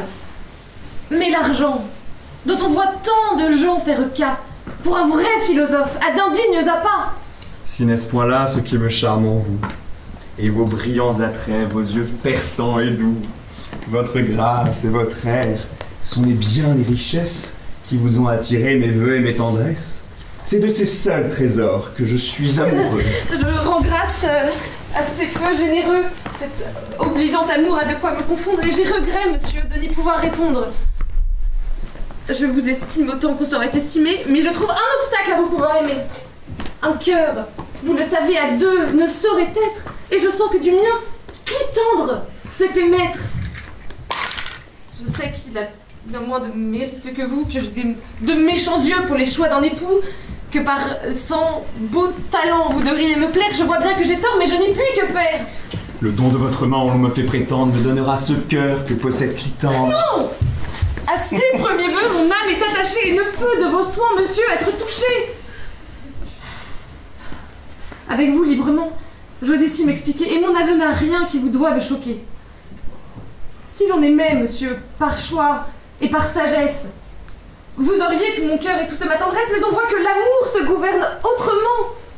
Laissez-moi, je vous prie, à mon aveuglement. Ne poussez point ma mère à vouloir, par ses choix, exercer sur mes vœux la rigueur de ses droits. Ôtez-moi votre amour, et portez à quelque autre les hommages d'un cœur aussi cher que le vôtre. Le moyen que ce cœur puisse vous contenter, imposez-lui des lois qu'il puisse exécuter. De ne vous point aimer peut-il être capable, à moins que vous cessiez, madame, d'être aimable et d'étaler aux yeux les célestes appâts. Monsieur, les sourages des Galimatia, vous avez tant d'iris, de Phyllis, d'Amarante, que partout dans vos vers vous peignez si charmante et pour qui vous jurez tant d'amoureuses ardeurs. C'est mon esprit qui parle et ce n'est pas mon cœur. D'elle on ne me voit amoureux qu'en poète, mais j'aime tout de bon l'adorable Henriette. Et de grâce, monsieur! Ah, si c'est vous offenser, mon offense n'est pas prête à cesser. Cette ardeur jusqu'ici à vos yeux ignorés vous consacre des vœux d'éternelle durée. Et pourvu que j'obtienne un bonheur si charmant, pourvu que je vous aime, n'importe comment. Mais savez-vous qu'on risque un peu plus qu'on ne pense à vouloir sur un cœur usé de violence? Un tel discours n'a rien dont je sois altéré. À tous événements, le sage est préparé. Cette fermeté d'âme, à vous si singulière, mérite qu'on lui donne une illustre matière. Et comme à dire vrai, Je n'oserais me croire bien propre à lui donner tout l'éclat de sa gloire. Je la laisse à quelque autre, et vous jure entre nous que je renonce bien de vous voir mon époux.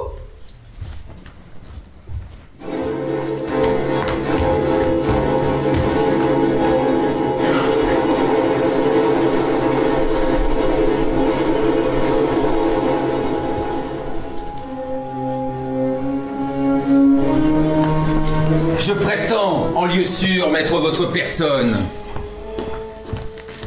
Me connaissez-vous? Mon visage friponne en cette occasion rend vos sens effrayés, et c'est à contre-cœur qu'ici vous me voyez. Votre simplicité, qui semble sans pareil, demande si l'on fait les enfants par l'oreille, et vous savez donner des rendez-vous la nuit, et poursuivre un galant, vous évader sans bruit. Qui diantre tout d'un coup vous en a tant appris? Vous ne craignez donc plus de trouver des esprits? Et ce galant, la nuit, vous a donc enhardi? Coquine! Pour venir à cette perfidie. Pourquoi me criez-vous? J'ai grand tort, en effet. Je ne vois point de mal dans tout ce que j'ai fait. Suivre un galant n'est pas une action infâme. C'est un homme qui dit qu'il me veut pour sa femme. J'ai suivi vos leçons. Et vous m'avez prêché qu'il se faut marier pour ôter le péché. Oui, mais pour femme. Moi, je prétendais vous prendre. Et je vous l'avais fait, me semble, assez entendre. Oui, mais à vous parler franchement entre nous. Il est plus pour cela selon mon goût que vous. Chez vous, le mariage est fâcheux et pénible, et vos discours en font une image terrible. Mais hélas, il le fait, lui, si rempli de plaisir, que de se marier, il donne des désirs. Oh, c'est que vous l'aimez, traîtresse. Oui, je l'aime. Et vous avez le front de le dire à moi-même? Et pourquoi, s'il est vrai, ne le dirais-je pas? Le deviez-vous aimer, impertinente? Est-ce que j'en puis aimer? Lui seul en est la cause, et je n'y songeais pas lorsque se fit la chose. Et ne saviez-vous pas que c'était me déplaire? Moi? Point du tout. Quel mal cela vous peut-il faire? Oh, il est vrai, j'ai sujet d'en être réjoui. Vous ne m'aimez donc pas à ce compte? Vous? Oui. Hélas, non. Comment non? Voulez-vous que je mente? Pourquoi ne m'aimez pas, madame l'impudente? Mon Dieu, ce n'est pas moi que vous devez blâmer.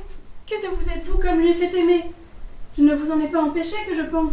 Je m'y suis efforcé de toute ma puissance. Mais les soins que j'ai pris, je les ai perdus tous. Vraiment, il en sait donc là-dessus plus que vous. Car à se faire aimer, il n'a point eu de peine. Vous voyez comment résonne et répond la vilaine. Me rendra-t-il, coquine, avec toute sa puissance, les obligations que vous pouvez m'avoir? Je ne vous en ai pas d'aussi grande qu'on pense. N'est-ce rien que les soins d'élever votre enfance? Vous avez là-dedans bien opéré. Vraiment. Il m'avait fait en tout instruire joliment. Croit-on que je me flatte et qu'enfin dans ma tête, je ne juge pas bien que je suis une bête? Moi-même j'en ai honte. Et dans l'âge où je suis, je ne veux plus passer pour sotte si je puis. Vous fuyez l'ignorance et voulez, quoi qu'il coûte, apprendre du blondin quelque chose? Sans doute. C'est de lui que je sais ce que je puis savoir. Et beaucoup plus qu'à vous, je pense lui devoir. Écoute seulement ce soupir amoureux. Vois ce regard mourant. Contemple ma personne et quitte ce morveux et l'amour qu'il te donne. Sans cesse, nuit et jour. Je te caresserai, je te bouchonnerai, baiserai, mangerai. Tenez, vos discours ne me touchent point l'âme. Horace, avec 2 mots, en ferait plus que vous. C'est trop me braver, trop pousser mon courroux. Vous rebutez mes vœux et me mettez à bout. Mais un cul de couvent me vengera de tout.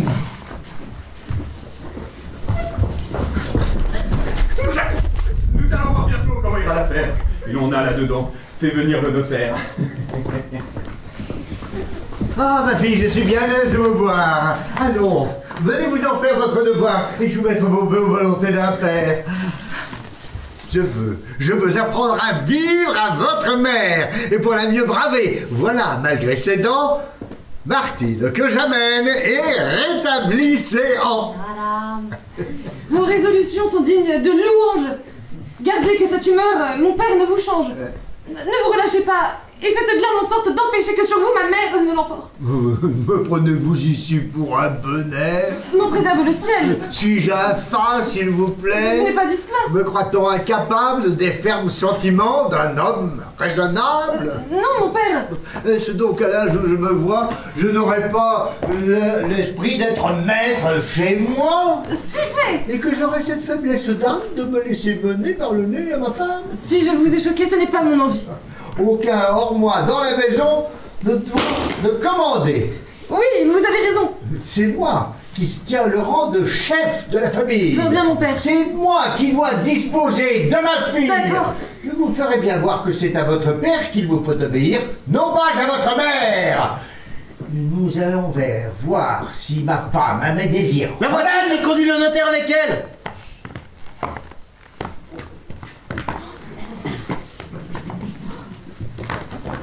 Secondez-moi bien tous. Laissez-moi, j'aurais soin de vous encourager s'il en est le besoin. Vous nous sauriez laisser ce style sauvage et nous faire un contrat qui soit dans vos langages. Votre style est très bon, et je serais un sot, madame, de vouloir échanger un seul mot. Oh, quelle barbarie au milieu de la France! Mais au moins en faveur, monsieur de la science, veuillez au lieu des cubes, de livres et de francs nous exprimer la dot en minutes et talents, et battés par les mots digues et le calende. Moi, si jamais madame m'accordait vos demandes, je me ferais siffler de tous mes compagnons. De cette barbarie, en vain nous nous plaignons. Allons, monsieur, prenez la table pour écrire. Oh! Ah, cette impudente ose encore se produire. Pourquoi donc, s'il vous plaît, la ramener chez moi? Tantôt, avec loisir, on vous dira pourquoi. Nous avons maintenant autre chose à conclure. Procédons au contrat. Où donc est la future? Celle que je marie est la cadette. Oui, monsieur, la voici. Henriette est son nom. Fort bien. Et le futur? L'époux que je lui donne est monsieur. Et celui-moi, qu'en propre personne, je prétends qu'elle épouse un monsieur.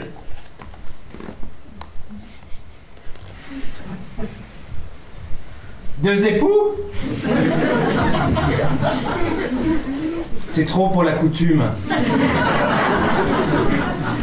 Où vous arrêtez-vous? Mettez monsieur Trissotin pour mon gendre. Pour mon gendre, mettez monsieur Clitandre. Mettez-vous donc d'accord, et d'un jugement mûr, veuillez à convenir entre vous du futur. Suivez monsieur le choix ou je m'arrête. Faites, monsieur, les choses à ma tête. Dites-moi donc à qui j'obéirai des deux. Quoi donc? Vous combattez les choses que je veux. Je ne saurais souffrir qu'on ne cherche ma fille que pour l'amour du bien qu'on voit dans ma famille. Vraiment, à votre bien on songe bien ici, et c'est là pour un sage à fort digne souci. Enfin, pour son époux, j'ai fait choix de Clitandre. Et moi, pour son époux, voici qui je veux prendre. Mon choix sera suivi, c'est un point résolu. Ouais, vous le prenez d'un ton bien absolu. Ce n'est point à la femme à prescrire. Et je somme pour céder le dessus en toutes choses aux hommes. C'est bien dit. Mon congé, 100 fois me fut-il hoc. La poule ne doit point chanter devant le coq. Sans doute. Et l'on voit bien que d'un homme on se gausse quand sa femme chez lui porte le haut de choses. Il est vrai. Moi, si j'avais un mari, je le dis, je voudrais qu'il se fît le maître du logis. Je n'aimerais point s'il faisait le jocrisse. Et si je contestais contre lui par caprice, si je parlais trop haut, je trouverais fort bon que par quelques soufflets il rabaisse à mon ton. Ah bah non. Là c'est trop. Monsieur est fort raisonnable de vouloir pour sa fille un mari convenable. Oui. Et par quelle raison? Jeune et bien fait qu'il est, lui refuser Clitandre, et pourquoi, s'il vous plaît, lui bailler un savant qui sans cesse épilogue? Il lui faut un mari, pas un pédagogue, et ne voulant savoir le grec ni le latin, elle n'a pas besoin de monsieur Trissotin. Fort bien. Il faut souffrir qu'elle jase à son aise. Les savants ne sont bons que pour prêcher en chaise. Et pour mari, moi, 1000 fois je l'ai dit, je ne prendrai jamais un homme d'esprit. L'esprit n'est point du tout ce qu'il faut en ménage. Le livre cadre mal avec le mariage. Et je veux, si jamais on engage ma foi, un mari qui n'ait d'autre livre que moi, et ne sache A ni B dans des à madame, et ne soit en un mot docteur que pour sa femme. Elle se fait. Et sans trouble, ai-je assez écouté votre digne interprète? Elle a dit vérité. Et moi, pour trancher court toute cette dispute, il faut qu'absolument mon désir s'exécute. Henriette et monsieur seront joints de ce pas. Je l'ai dit, je le veux, ne me répliquez pas. Et si votre parole à qui tendrait donner, offrez-lui le parti d'épouser son aîné. Voilà dans cette affaire quelque accommodement. Voyez, monsieur, y trouvez-vous votre consentement? Et mon père? Et monsieur... On pourrait bien lui faire d'autres propositions qui pourraient mieux lui plaire. Mais nous établissons une sorte d'amour qui doit être épuré comme l'astre des jours. J'ai regret de troubler un mystère joyeux par le chagrin qu'il faut que j'apporte en ces lieux. Ces 2 lettres me font porteur de 2 nouvelles dont j'ai senti pour vous les atteintes cruelles. L'une, pour vous, me vient de votre procureur, l'autre, pour vous, me vient de Lyon. Quel malheur digne de nous troubler pourrait-on nous écrire? Cette lettre en contient un que vous pouvez lire. Madame, cette lettre vous dira ce que je n'ai osé vous aller dire. La grande négligence que vous avez pour vos affaires a été la cause que le clerc de votre rapporteur ne m'a point averti, et vous avez perdu absolument votre procès que vous deviez gagner. Votre procès perdu? Vous vous troublez beaucoup. Mon cœur n'est point du tout ébranlé par ce coup. Faites paraître une âme moins commune à braver comme moi les traits de la fortune. Le peu de soin que vous avez vous coûte 40 000 écus, et c'est à payer cette somme avec les dépenses que vous êtes condamné par arrêt de la cour. Condamné! Ah! Ce mot est choquant, et il n'est fait que pour les criminels. Il a tort, en effet, et vous vous êtes là justement récrié. Il devait être remis que vous êtes prié par arrêt de la cour de payer au plus tôt 40 000 écus et les dépenses qu'il faut. Voyons l'autre. Monsieur, l'amitié qui me dit à madame votre sœur me fait prendre intérêt à tout ce qui vous touche. Je sais que vous avez mis votre bien entre les mains d'Argante et de Damon, et je vous donne avis qu'en même temps, ils ont fait tous 2 banqueroute. Il n'est pour le vrai sage aucun revers funeste, et perdant toute chose, à soi-même il se reste. Achevons notre affaire. Et quittez votre ennui. Son bien peut nous suffire, et pour nous et pour lui. Non. Madame, cessez de presser l'affaire. Je vois que cette semaine, tout le monde est contraire, et mon dessein n'est point de contraindre les gens. Cette réflexion vous vient en peu de temps. Elle suit de bien près, monsieur, notre disgrâce. De tant de résistance, à la fin, je me lasse. J'aime mieux renoncer à tout cet embarras, et ne veux point d'un cœur qui ne se donne pas. Je vois de vous, non pas pour votre gloire, ce que jusqu'ici j'ai refusé de croire. Vous pouvez voir de moi tout ce que vous voudrez, et je regarde peu comment vous le prendrez. Mais je ne suis pas un homme à souffrir d'infamie, des refus offensants qu'il faut qu'ici j'essuie. Je veux bien que de moi l'on fasse plus de cas, et baise les mains à qui ne me veut pas.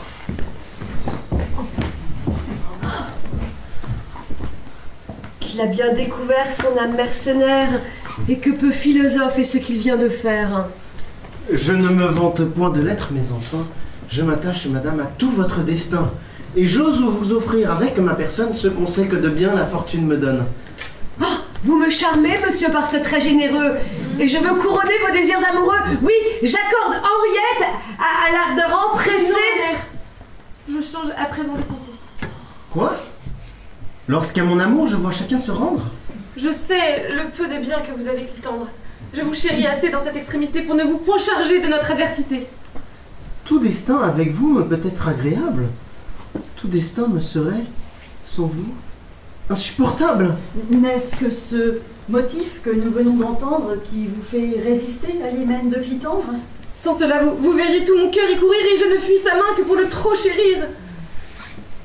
Laissez-vous donc lier par des chaînes si belles. Je ne vous ai porté que de fausses nouvelles. Et c'est un stratagème, un surprenant secours que j'ai voulu tenter pour servir nos amours, pour détromper ma sœur et lui faire connaître ce que son philosophe à l'essai pouvait être. Le ciel en soit loué! J'en ai la joie au cœur par le chagrin qu'aura ce lâche déserteur. Voilà le châtiment de sa basse avarice, de voir qu'avec éclat cet hymen s'accomplisse.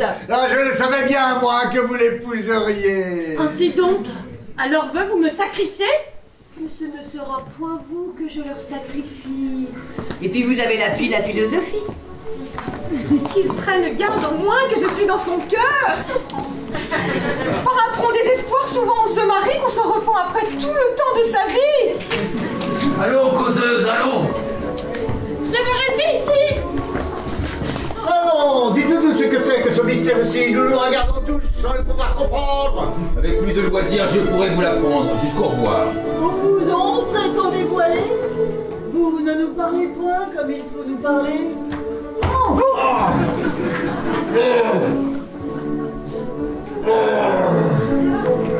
Alors, monsieur, suivez l'ordre que j'ai prescrit et faites le contrat ainsi que je l'ai dit.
Saluer malgré son absence notre metteur en scène, Léonard Maton.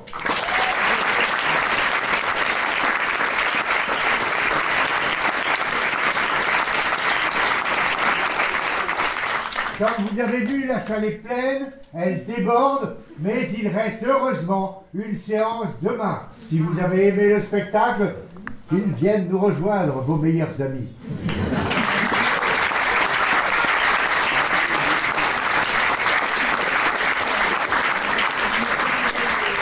Pour fêter dignement ce mariage, voici le moment de vous offrir un pot. Ah, non. À cause du Covid, nous allons remettre les masques et je ne vais pas pouvoir décharger ma rate.